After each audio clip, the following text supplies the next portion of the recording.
सोनेरी अंडा आणि मादी कबूतर। जंगलात एका झाडावर एक मादी कबूतर राहत असे। तिने तिच्या घरट्यात 4 अंडी घातली होती। सर्व अंडी पांढरी होती, पण त्यात एक अंडे सोनेरी रंगाचे होते। मग ते कबूतर ते अंडे बघू लागले आणि विचार करू लागले, सर्व अंडे पांढरे आहे आणि एकच अंडी सोनेरी आहे। असं विचार करून ती मादी कबूतर त्या अंडीवर बसली आणि एक दिवस अचानक खूप जोरात हवा सुटली व त्या मादी कबूतरचे झाडावर असलेलं घरटं खाली येऊन पडलं आणि मादी कबूतर पण तिच्या घरट्याला पाहून आणि अंडीना बघून उदास झाली।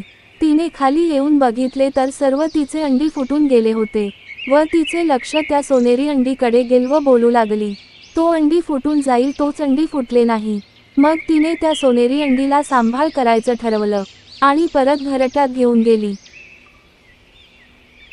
मग काही दिवस गेले व काही दिवसानंतर त्या अंडीमधून एक छोटेसे पिल्लू बाहेर निघाले व मादी कबूतर त्या पिल्लाचे चांगले ध्यान आणि लाड करू लागली। मग मादी कबूतरचे पिल्ल उडायचा प्रयत्न करत असत, तर ते मादी कबूतर त्या पिल्लाला बाहेर निघून नव्हती देत। मग एक दिवस असं झालं की त्या मादी कबूतरची खूपच तब्येत आजारी पडली होती आणि तिच्या पिल्लाला खाण्यासाठी तिला बाहेर जायचं होते, परंतु तिला उडायची हिम्मत होत नव्हती। तिच्या पिल्लाला सांगू लागली, बाळा, तुला आता तुझे स्वतःचे अन्नासाठी तुलाच आता बाहेर जावंच लागेल। मग ते छोटे पिल्लू त्या मादी कबूतरला बोलू लागले, आई, मी कधी बाहेर उडालोच नाही, तर मी कुठून आणि कसं जाऊ ते मला काहीच माहित नाही।